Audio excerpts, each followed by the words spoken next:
Hey everyone, this is Pete, and welcome back to Atari ST A to Z, a series of short playthroughs of Atari ST games, some which I grew up with and some which are new to me. Today's game is Under Pressure, which was a 1991 release from Electronic Zoo, and it was the last title developed by an outfit known as Eldritch the Cat. And the story behind it shows that the video game industry has always been a pretty harsh, unforgiving and cutthroat sort of place, for a lot longer than a lot of us might realise.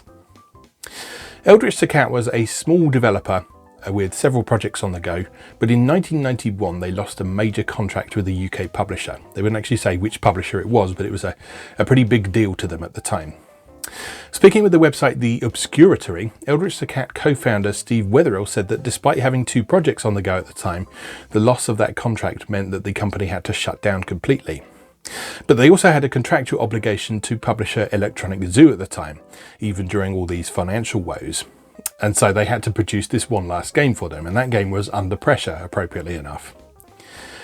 Under Pressure was actually cobbled together from the remnants of a previous cancelled project called Tentacle, which was one of the projects that Eldritch the Cat had been forced to abandon during their financial troubles.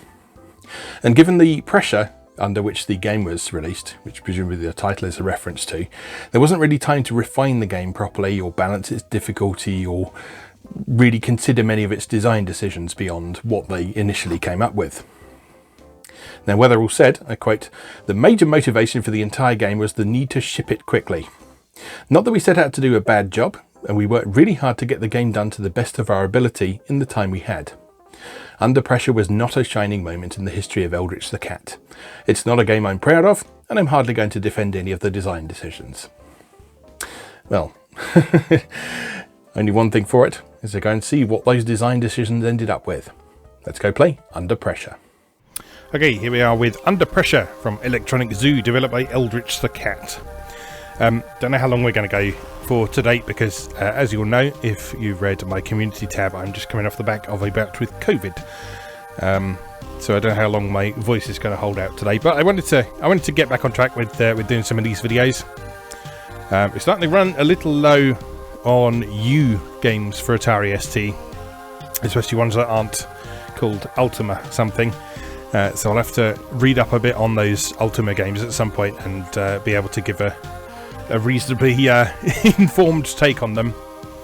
But for now, we're going to take a look at this, which I remember seeing back in the day. I think I played a playable demo of it as well, but I never played the full version of it, and I never knew the full story behind it, which I think is quite interesting. The way that this was sort of rescued from the remnants of a cancelled project, and it was developed quite literally under pressure because the company was closing and they had this one last contractual obligation to deal with. So I'm not expecting a ton from this game. But I think it should at least be interesting to take a look at. So how do we proceed? What do we... There we are. Fire button. What does that say? Genesis World, I think. So yeah, basically this is a side-scrolling shoot-'em-up with very large sprites. So you control this big walker thing. And you can shoot with the fire button. And you can jump. And the large sprite thing was the main sort of remnant of this previous game that they made called Tentacle. Because Tentacle was designed specifically with the idea of making a game with very large sprites in mind. And that carried across into this game.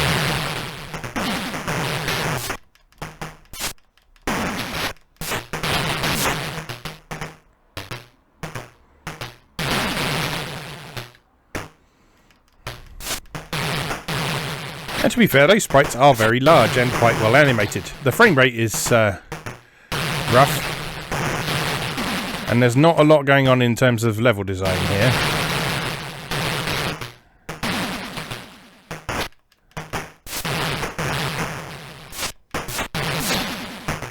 But it does at least look pretty nice when it's not moving.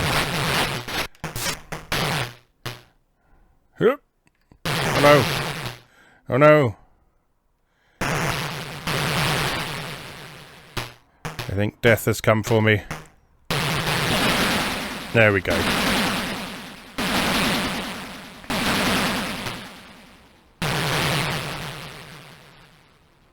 Yeah, I mean, this isn't awful. This isn't awful. I mean, it's nothing remarkable. Aside from those big sprites. Those big sprites are very nice. And like I say, that was a sort of defining aspect of both this project and the project it was originally based on as well. The whole idea behind this tentacle project was to I think it was to have a spaceship that had tentacles radiating out from it, and also to have very large sprites in it as well.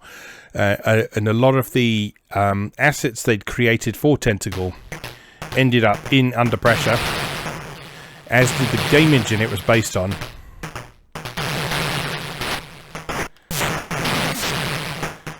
And some of the design philosophies, from the sound of things. To figure out how to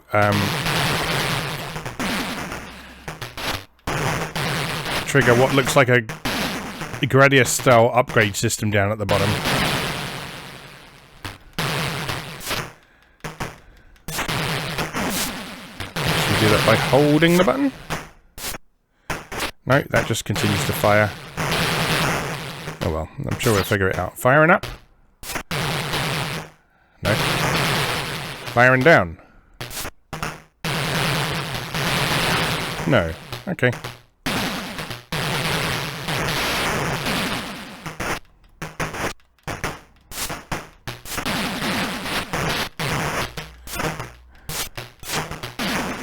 There we are. Made it through this time. Right, so how do we trigger those weapons? I press every key on the keyboard until something happens.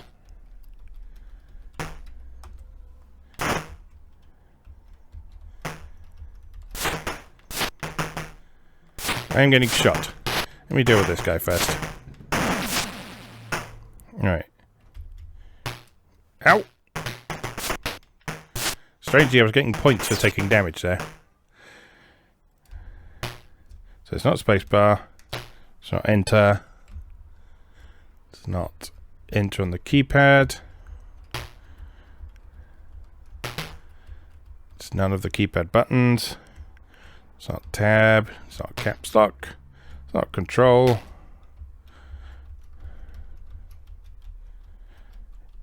There's nothing on the top row of the keyboard.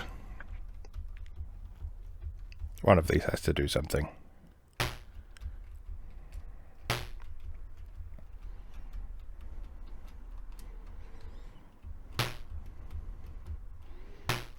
Well, apparently not.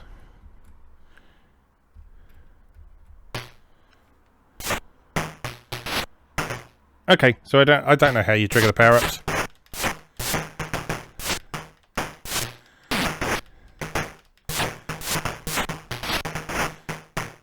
Maybe they just happen naturally. I couldn't find a manual for this, by the way.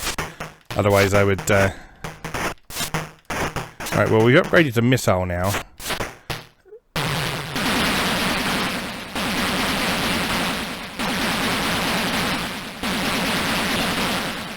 Well, that's jolly frustrating, is it? You know what, I'm going to go and have another quick look, see if I can find a manual, because it would be nice to know how to trigger those power-ups. So, I'll be right back.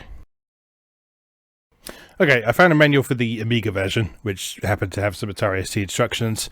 In there, we were nearly right anyway. To change to one of the weapons that is highlighted down there, you duck and press the fire button until the highlight disappears. Which I think is a tacit acknowledgement that the controls in this are not the most responsive. And it's every 4 shells you pick up moves the highlight along the power-up bar. So let's have another look.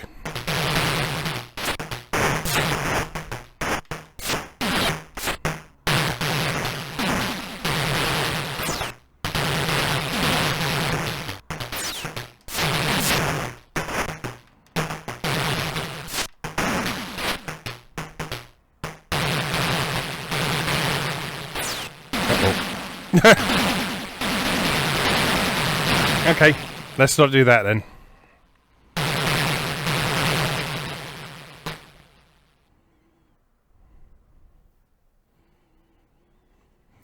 Oh, you gotta wait for this load time every time you die as well.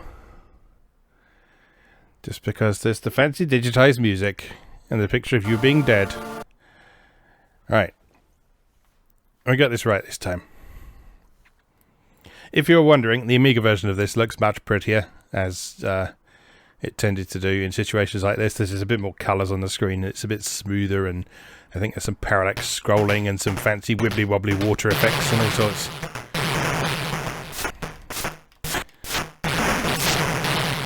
I mean, this isn't a terrible looking game. It's in keeping with what I would expect for an Atari ST game of this type from the period.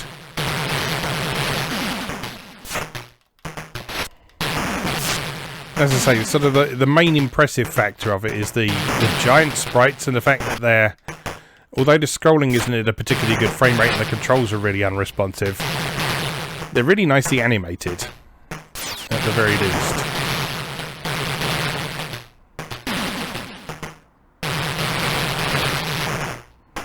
Poor timing. Alright, come on, kill him. Kill him.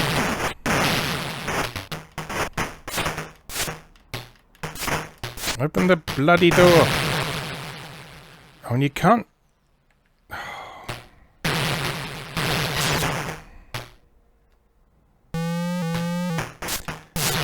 Well, that's how you do an upgrade anyway. But if you fall down a hole, it's not going to be much good to you, is it?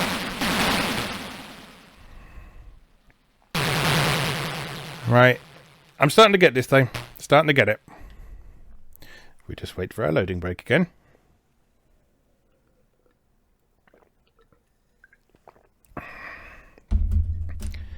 And I shall soothe my weary plague-ridden throat with a glass of milk. And we'll give it another go.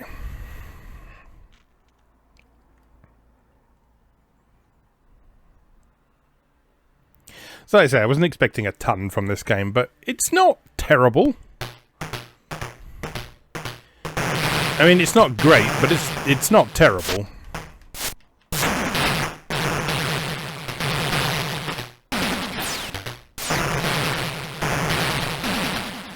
I bet it's noticeably better and noticeably more playable on the Amiga.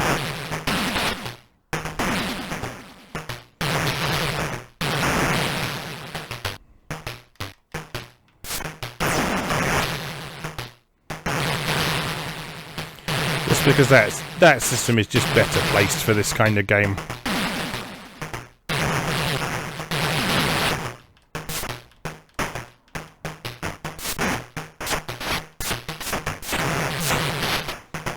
Alright, we made it this time.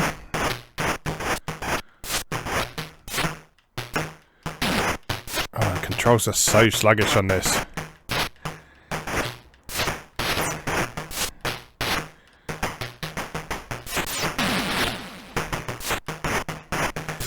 Only one out of every few fire button presses is actually firing a bullet.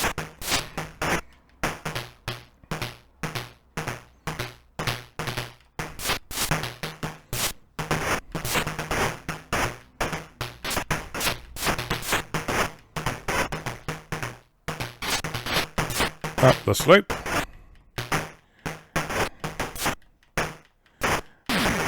Kill the green thing. Alright, let's have some missiles.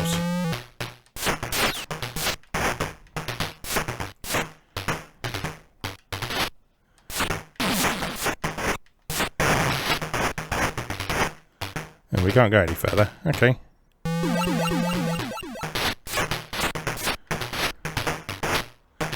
So what, we go back this way?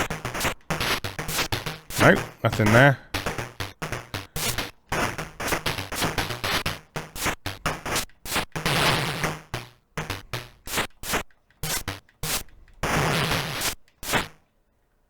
Oh, okay, I think that fell away, didn't it? You just have to jump on it a few times. Whee!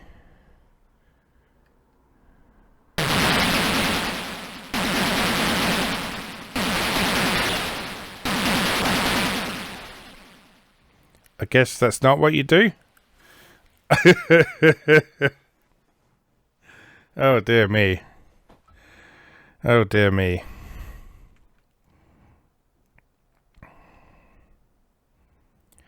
Right, well let's try that again. Let's try that again. But I don't really know what I did wrong there.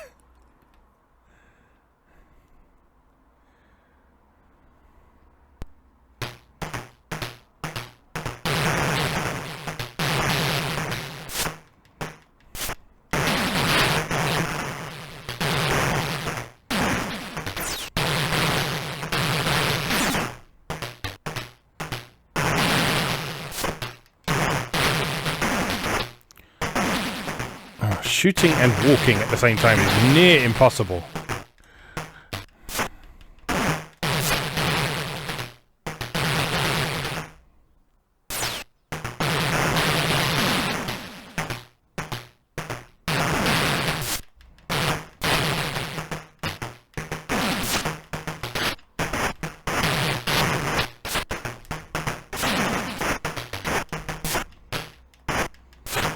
I also don't really understand why you get points for taking damage as well. Maybe you're doing damage to enemies by walking through them as well.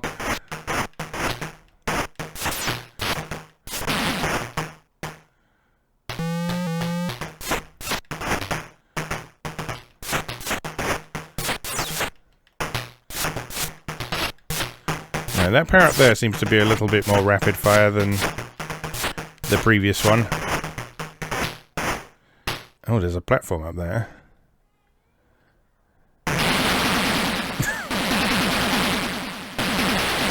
Are you kidding me?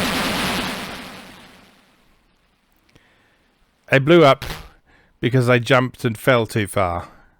Are you seriously telling me that's what just happened?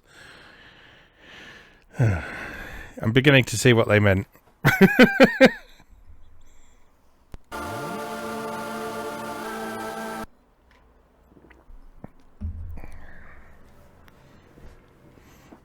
Right, let's give this a couple more tries and then I think we'll probably call it a day.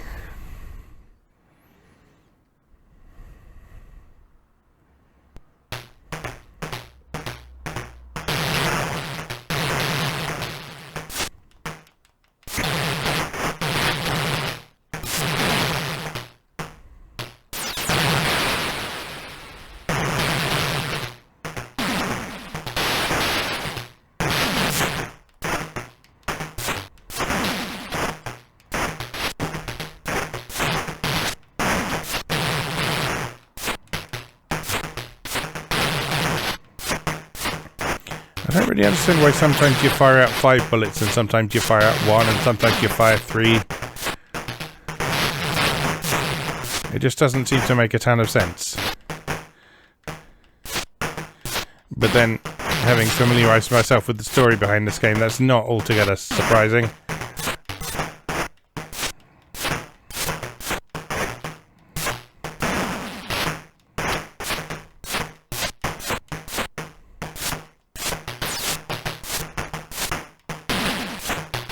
Ow!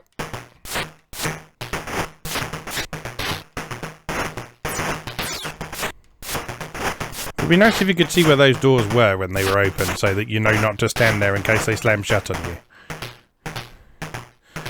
Right, so we come up here, and there's this dude, and we kill this dude, and we grab all his stuff, and we take some missiles, because why not? Then we shoot this thing. Until it's destroyed. And then what?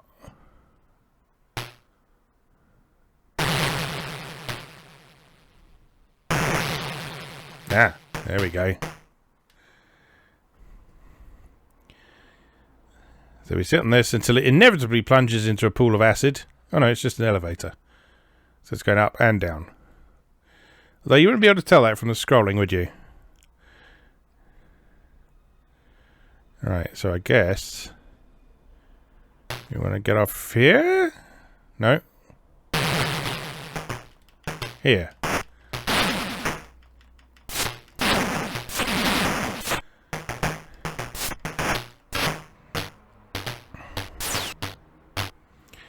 There doesn't seem to be any means of restoring your health either, which is a bit of a problem. Even though every bloody thing hurts you. Including, in some circumstances, jumping, apparently. Right, so we destroyed that thing. We go through here? No, we can't go through here. We destroyed that thing? We can.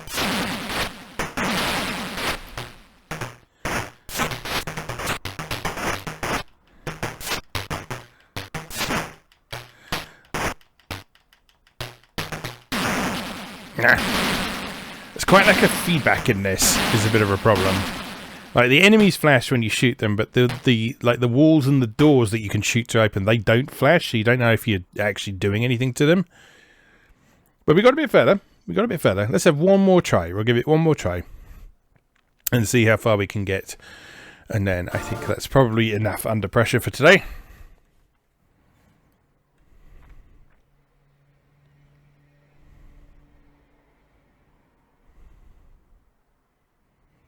Excuse any noises you can hear from outside, by the way. We've got the window open today because winter has finally passed. And we're back into the days of the sun making things just a little bit uncomfortably hot in this room while I'm recording stuff.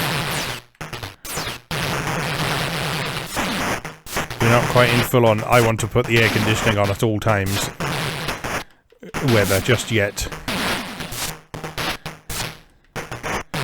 But I suspect that is a matter of weeks away at this point.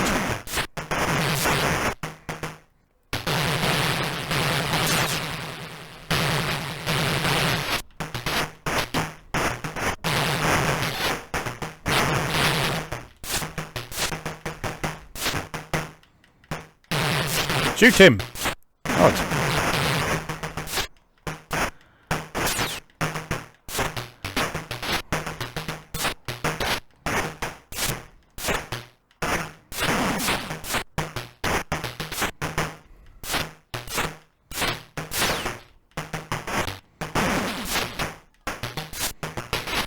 Yeah, I can see what they were going for with this, and certain aspects of it are quite admirable.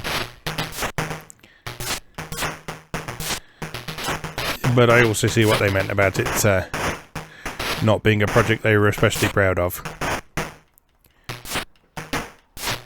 There are components here that they could be proud of.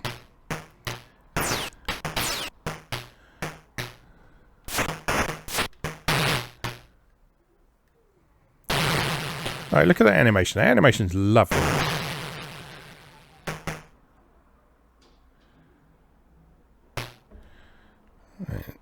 No, we can't go through those girders, that's why. That's going to kill me, isn't it? Oh, not quite. Shoot!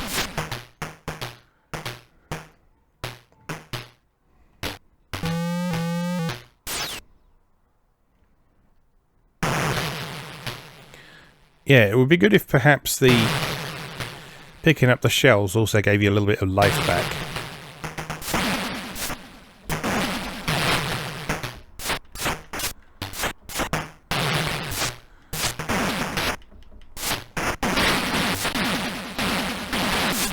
As it stands, if you get to a certain point in the level with not enough life, and you're screwed, basically. Kill him.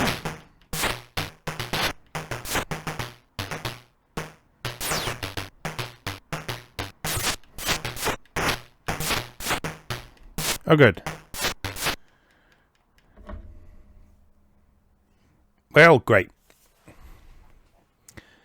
Well, great. That's just great, isn't it? Okay. I think I've had my fill of that. I think I've had my fill of Under Pressure from Eldritch the Cat and Electronic Zoo. As I say, there's stuff that they could be proud of there. Also stuff that is not great.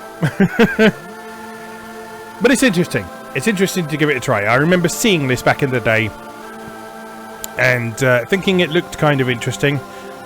And as I say, I'm pretty sure I played a playable demo of it at one point as well. But never played the full version. And evidently I didn't miss a great deal. Then you die! Anyway, on that cheery note, let me just say, as always, thank you very much for watching, and I'll see you again next time.